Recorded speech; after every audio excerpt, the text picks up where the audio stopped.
they are not paying taxes. And that motion stand out for itself, that the government must look for a way. You can't sell a building of 1 billion at the end of the day. There's no recourse. You are refused to pay the taxes that should go to the government. So it's a crime. So the government must look for the mechanism. That one of the major problems that we don't have no paper trail. There's no paper trail. No data. No data. So whatever is happening, somebody can live here in Abuja, answer Joseph, goes to Imo, and call himself John. At the end of the day, there's no way to check him, whether he's the real person, the identity. Now, everybody should pay taxes. It is, if you are of the age, if you're working above 18, 21, that you are working, what you can do, the only thing you owe your country is to contribute your own little quarter. I'm sorry, let me finish. Hold on, let me finish. Even as a Christian, as a man of God, those who goes to church, we are even encouraged to pay tithe, 10% tithe. And churches don't even pay tax though. Hold on. And at the end of the day, let me tell you this. Why it is not only government that has failed in their responsibility. Even the Christian community have also failed. Now, people, the congregation pay money, contribute to the development of the church. Even at the point they build schools, university, colleges, members, children of those, congregation who attend the church, where their parents have paid so much to help, who pay their tithe, 10% tithe, at the end of the day cannot even afford to go to those schools built by the same church. Cannot afford to go to the school built by the same church. It's all about me, not about the people. So both the Christian community, the Muslim community, every Nigerian, whoever you may be, you must contribute your quota to the development. All right, let's come back. You said something earlier about we pre-leading Nigerians on the voices of trying to probably bring some rancor between the government and the people. This is coming from the President Association of Licensed Telecoms Operation in Nigeria, Bengadeba. He has said the proposed law would lead to a decrease in the flow of revenue, and investors would take their investments to other countries with lower tax rates that do not overtax their investments. And you're looking at a Nigeria where we're saying, you're looking at a Nigeria where you're saying that the more investments that come to Nigeria, the more we're able to provide employment for our teeming youths, because we do have unemployment. How do you balance the loss of investments? We already see aviation suffering from that already, moving 9.2% of what used to come in annually in billions of dollars to somewhere like Ghana. And it also shows a lack of understanding of policies that actually would help the presidential plan of opening up the environment to diversification. So how do you balance the odds of investors and investments with all of this double taxation? Well, my dear sister, I must tell you this. People are already moving out of Nigeria. It's not just because of taxation. As a matter of fact, most of these various companies, multinational companies, there's a lot of tax evasion. People have refused to pay their taxes as when due. If you really want to investigate and see what is happening in this country, there's so much corruption in every sector. Corruption is not just collecting cash here and there, hands, but when you fail to do what you ought to do, your responsibility is corruption. The major problem why people are moving out of Nigeria, I've said this over and over again, number one is power, constant power supply. Today, a lot of these various companies cannot cope, cannot meet up anymore, because everywhere you go is generator. And diesel is very expensive, very costly. And until government, if it is just one agenda, power, electricity, a lot of things will come to, the doorstep of our great people in Nigeria, where industry will come, investors will want to come here, and there will be job creation, more employment, people will enjoy it. But at this time that where over the year, power is nowhere to be found, and in Nigeria, that I used to see when I was growing up, I see light, street light everywhere. You know, today is made up for a generator in every home. So that is the fundamental issue here. So that is the bond of, you know. But with the new tax regime now, with this new tax policy or bill before, is it not further compounding the problem which you've alluded to? What you don't know that I am privileged to, some of these service providers, they have been shortchanging Nigerians. We have been paid more than what you are able to 9%. When you buy a recharge card, by the time you know it, you buy 10,000, 5,000, within a short period of time, it's gone. Without making... That's a regulator problem. Which that's a problem that the regulator should address. Yes. But when you're already talking about the cost of doing business in Nigeria, based on the fact that we don't have, you know, necessary infrastructure in place, power is absent, and all other key things that should make people want to come and invest. You're talking foreign direct investments to come to the country. You already have these domestic conditions which are hostile, business-wise, to investors who want to come. And now creating an additional tax system that would eventually be passed on to the subscribers and the consumers is the point we are heading at. I appreciate the point you're saying that some of them have been changing Nigerians. That's what I'm saying. The NCC is, they are the regulators, is their responsibility to note those changes and ensure that the consumers are protected. But in terms of providing the right business environment, in the peculiar situation we are finding ourselves today, in the airline industry, about 14 have left already. Many of them are not coming to Nigeria. Several others are already leaving as well. And we are talking about bringing foreign direct investment into this country. We're talking about supporting the private sector. We know how this telecommunication system, how it provides support, not just for the providers, but for other indirect jobs which it has provided for people in this country. I'm looking at the overall effect this would have. Before you go there, we will take a quick break. I think it's time for Pan-African World News, but we will continue the interview. I think, is it time yet? No, not yet. All right.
Africa, you understand.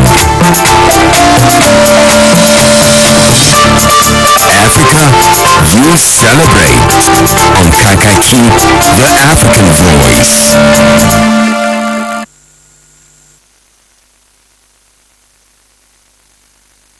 Oh, sorry for that mix-up. We'll continue with our discussion shortly after this news. Pan-Africa World. South Africa's finance minister has said he will not appear before the police despite a request to do so. Pravin Gordhan says allegations against him related to his time as head of South Africa's tax agency are wholly unfounded. Gordhan says his legal team has advised him he is under no obligation to go to the police. South Africa's currency, the rand, had earlier fallen on speculation Gordhan may be arrested. The Treasury confirmed that Pravin Gordhan had taken legal advice, having been contacted by the elite police unit, the Hawks. By deciding to ignore its request to appear before it, Gudhan is essentially telling the hawks that he has already answered the questions they put to him. The rand had fallen more than 1% against the US dollar on Wednesday morning. Domestic bonds also fell as the cost of insuring debt in the credit default swaps market surged. Speculation has been rife that Gudhan may be charged in connection with an alleged rogue spy unit that was set up at the tax collection agency when he headed it up between 1999 and 2009. Civil society organization, the Alliance for Credible Election, ACE, says the Buhari administration is flouting the Electoral Act by its refusal to properly constitute the board of the Independent Electoral Commission, INEC.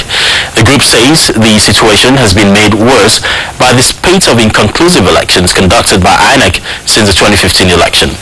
ACE said the fundamental difference between democracy and dictatorship is that democracy is guided by the rule of law, and allowing INEC to operate without a board gives the impression that Nigeria is under a dictatorship. Akwa Ibom State Governor South Nigeria Odom Emmanuel has directed the State Ministry of Works to take over the operation of the state's road and other infrastructure maintenance agency. The directive came as a result of the failure of the agency to meet the expectations of both the government and the people of the state.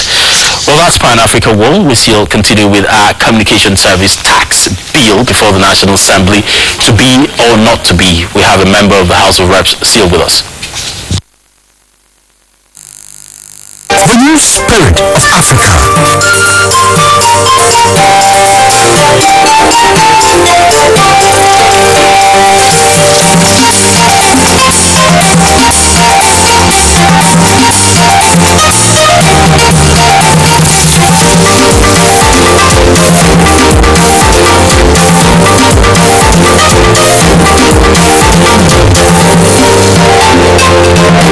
This is Kakaki, the African voice.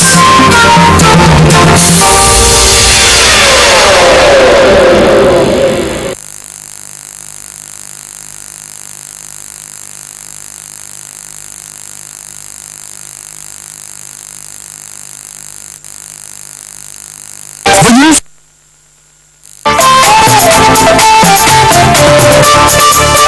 Africa, you see.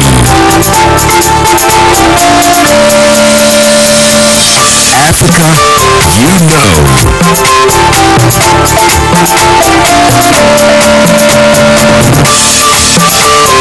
Africa, you understand. Africa, you celebrate. On Kakaki, the African voice.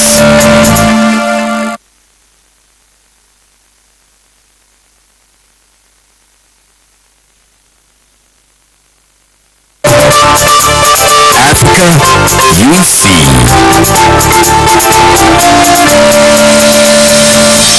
Africa, you know.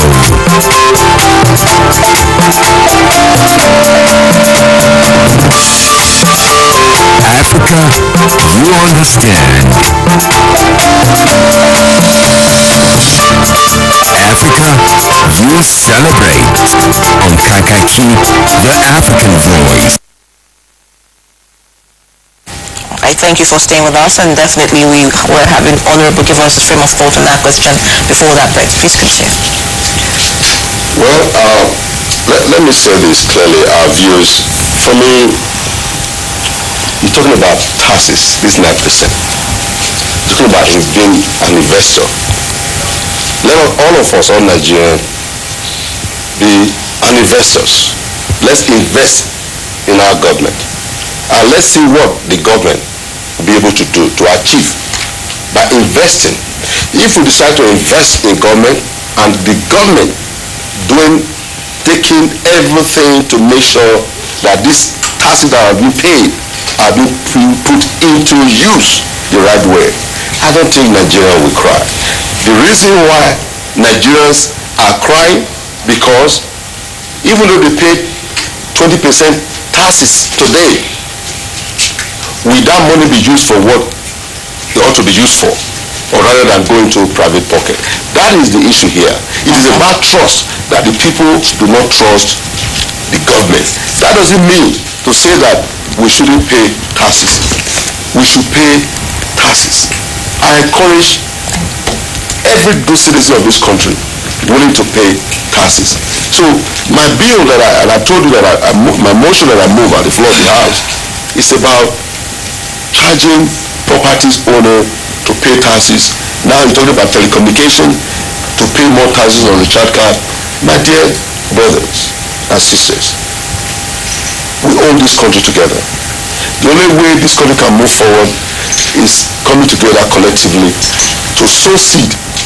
Sow seed in your government, and government must be able to be accountable, to be responsible, to do the needful, that we can have good health care system, good roads, good educational system, not when somebody having ear pain traveling abroad. All right, we'll come to you in a short bit. We have the Executive Secretary of the Consumer Rights Project joining us now to weigh in his thoughts on this issue, Onu Ike-Uche. Uche, thank you so much for being there with us. He's joining us from the phone. Thank you very much for connecting me to your live program this morning. Yes, sooner or later you'll be taxed for staying on the phone for so long. In the meantime, let's get your quick reaction to this proposed bill, or this bill is already before the National Assembly. Yeah. Well, those of us that are in the consumer protection community, we got this news as a very big surprise to us, because it is coming at a time when Nigerian consumers are already groaning under the clutches and the agonies of multiple taxations that could be evidenced in the various services being provided by government and the private sector. And we also see this as adding another injury on the affliction of Nigerian consumers, because the bill, from all intent and purposes, is aimed at coughing out a 9% levy on consumer services of items consumed by Nigerians in form of SMS services, PtB, and internet services.